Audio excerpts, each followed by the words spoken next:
जी हाँ,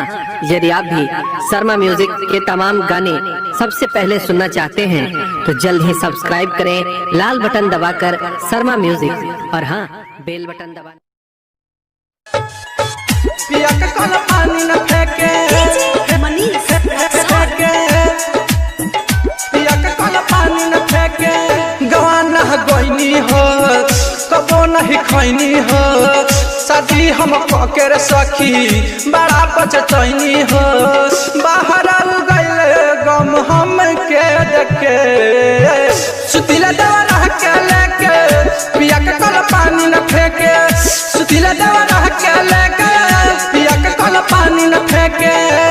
Sharda recording studio Maulapur बाजार।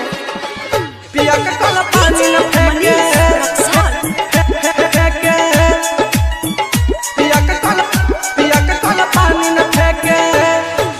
मन के श्रद्धा रोज रोज हमरो सखी पुरावे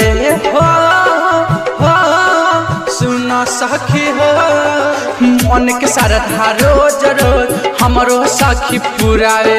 सुतिल हमहू देवरे संग बाड़ा मजा आवे तहवा पर रोटी हमरा सके सुतिल देवरा के लेके पिया के काला पानी न फेंके सुतिला देवा रह के लेके पिया के काला पानी न फेंके।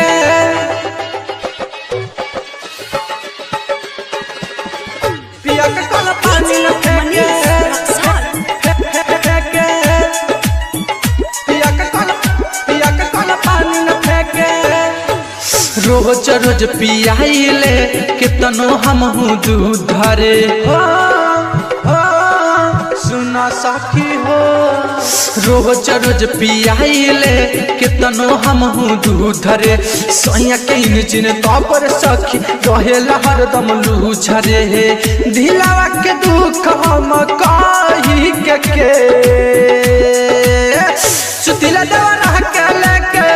पिया के काला पानी न फेंके सुतिला देवा रह के लेके पिया के काला पानी न फेंके।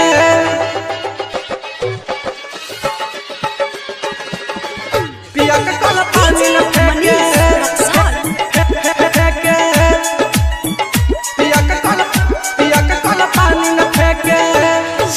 राइटर ऋतिक विकास सैया बाके साथे बेलुरा सुना सखी हो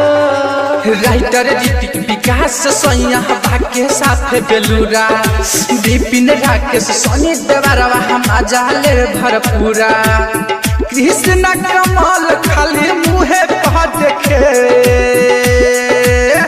सुतिला देवा रह के ले